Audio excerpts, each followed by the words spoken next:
Hello beautiful souls, welcome back to another video. Today I really want to start a new series talking all about the spiritual self, our spiritual journey, where we are, where we're going, what we need to work on from day to day, and how we stay connected with our normal lives and our spiritual life, and how to keep them in flow so that we continue on this soul journey and this soul path to our highest self.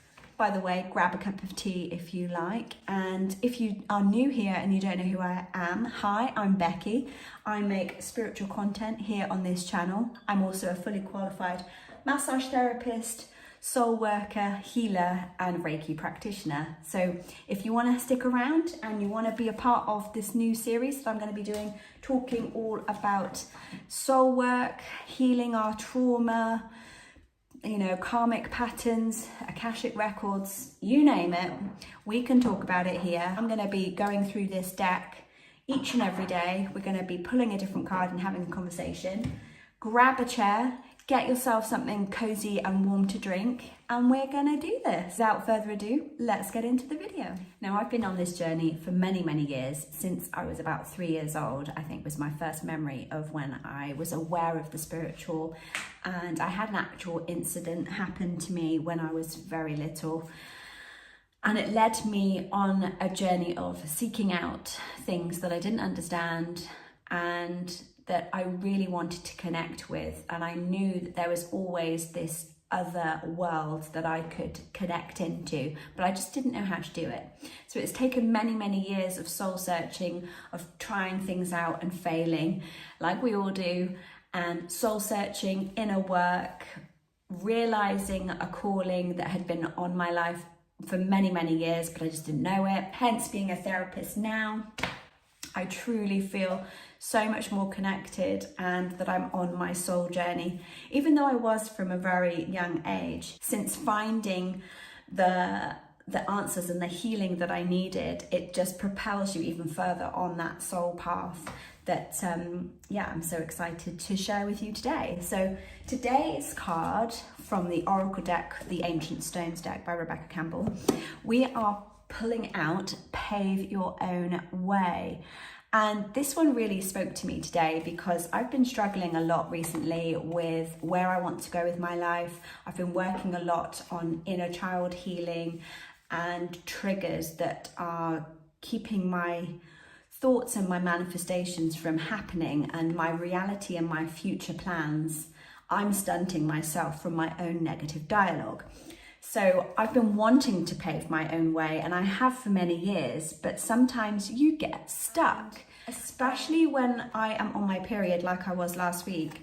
I found that I energetically just felt very frustrated, very negative, very stuck, and I was inwardly starting to get angry with myself and frustrated with myself, and that is not good, because when you do that, you're almost turning the knife in on yourself. And I have done a lot of that in the past, where I self-sabotage and I self-inflict and I self-harm, either with words or with emotions or the dialogue that goes on in your mind. And I've had to recognize that over many years. And since my depression and my self-harming days, I've realized that that is the first step of where my mind goes if I'm not careful. So we send it love and light. I give myself the permission to acknowledge those thoughts and feelings, and then the grace and the patience to go, this is not you, it's just passing through. Be mindful that you're on your period at the moment, and that all of the energies are very high and that they're surging because it's a hormonal fluctuation. You're going through this cycle, and it's a beautiful and powerful time because you really do feel like enraged sometimes, and you want to get stuff done, and you want to push, and you want to shift, and you want to just embody everything that you want to accomplish. But then at the same time, you've got that cap that just keeps you in that space.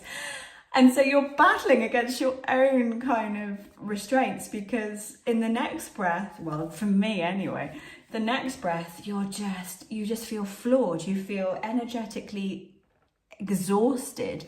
you feel that you're waiting on this cliff edge for something to finish and to start and to kind of push you into the next level. And that's what it's like, having a bloody period, literally bloody period. And when this card pulled up for me today, it was just like, whoa, yeah. Even when you're resting and you're in this cyclic sort of journey of your own healing, of your own body cycles, you know, of the time of the month, and just generally we all have cycles, you can still pave your own way. You can still reach the target of where you want to get to, but it's just going to take a little bit of time to negotiate this tricky, you know, rocky path. And you know, she is looking so badass with her running there. You know, she's got diamond light on her heels and on her back and on her shoulder, and she's beautifully dressed. So just because we're on this journey of life and soul work doesn't mean that we have to be in survival mode, and we can show up for ourselves, we can show up for others. But it just takes a little bit more time and patience. And the number one thing that I really am always trying to do is to take a step back and ask the universe to take the lead. We don't have to do it in our own strength. And when I am feeling energetically exhausted and I feel like I'm a little bit frazzled or a lot frazzled, and I feel like I'm energetically stuck and that things aren't happening, and I've been doing the work and I've been soul, you know, searching and doing the inner work and the inner healing, things do shift. They always are shifting in the background, but you sometimes get frustrated with your own journey, right? And you want to see like bigger and greater shifts. And it's having to step back and realize, okay, you cannot force this, that there's no point in that at all, because true healing and true shifts will happen when they happen and when you take the control off. And even when you're learning not to control, you still find that you're controlling. Yeah? How do you feel when I'm talking about this? You know, what are the thoughts coming up for you? Let me know, because this is something that I want to start to bring on this channel, is these conversations and these cards, for instance, really are great for a reflection tool. This is where I'm going to go with this channel for a bit. We're going to start looking at these cards and having a conversation. Paving your own way sometimes is really difficult, especially when you feel exhausted and you feel like you're in that controlling cycle because you want to get stuff done. For me as a woman, definitely, I find that if I'm not careful, I very much go into the masculine role of my energy rather than the feminine energy. And it's something for me that I'm constantly working on, is trying to connect back into that feminine energy and allow it to be more equal. I was definitely brought up in a anxious, highly stimulated household, very predominantly Christian, and you're conditioned into so many belief systems, so many ways of living. My whole life revolved around the church and like outreach and having people in the house, all these sorts of things. So I learned from a very young age to conform to what was going on around me rather than listening to my own inner voice. And that was part of my main fragmentation as I was growing up into my teenage years, and why I became depressed and I started self-harming. And that was because I was denied that freedom of expression and that freedom of finding out who I was as a soul and what my inner voice was saying and what my higher self was trying to connect with me. I've always been connected and I've always had that inner dialogue and that pathway to the universe and higher energies. But I was in so much conflict because to me, I was taught that that was wrong, that that isn't the way that you communicate with people, that you're just too sensitive, you're too overly connected with things, you feel too much. And that was actually a weapon that I felt from people, that my uniqueness, my ability to connect and listen with my intuition was actually a flaw. And so from my own inability to stand up for myself and to recognize that I actually had this calling and I had this sensitivity to energy and vibrational way that the world was, I actually ended up using their dialogue and their conformity on myself. So not only was I being damaged by their words and the way that they lived and everything, and this is not any blame on them, absolutely not. I've worked on it and I'm healing it and I have healed it. It's just me explaining to you that you then take that dagger that someone has forged and is pointing it to you, and you end up taking it because you don't know any different, and you then start attacking yourself with these inner thoughts and these inner feelings of you don't fit in, you're weird, nobody's going to listen to you, you have to be quiet, your needs don't matter, you, wrong, right? Let me know how this is making you feel. This is not meant to trigger you, but if it does, I just want to send you a big hug, and we're all in this together right now. I cry sometimes when I hit a point, and this is not meant to make you feel belittled or insecure in any way, but just, I hear you. I know what it's like. I've been there. And these talks are hopefully going to be an encouragement tool for you, a time for us all to get together and communicate about these things. And if you're in a position where you don't have someone that you can go to and talk to about these kinds of things, let this be a place where you can.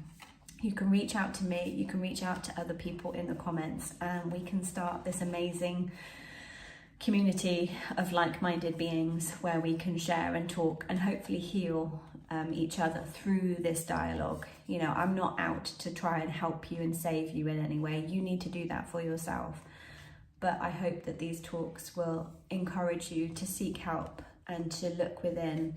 And if you want a list and some guides and advice, then I can always make another video about the tools and books and things that I've used over the years. But I really just want this space to be a safe space where we can talk about these things, because I've had to learn over many years by myself, quite honestly, the tools and the help that I need. And you do connect with people that are meant to be there to help you along your way.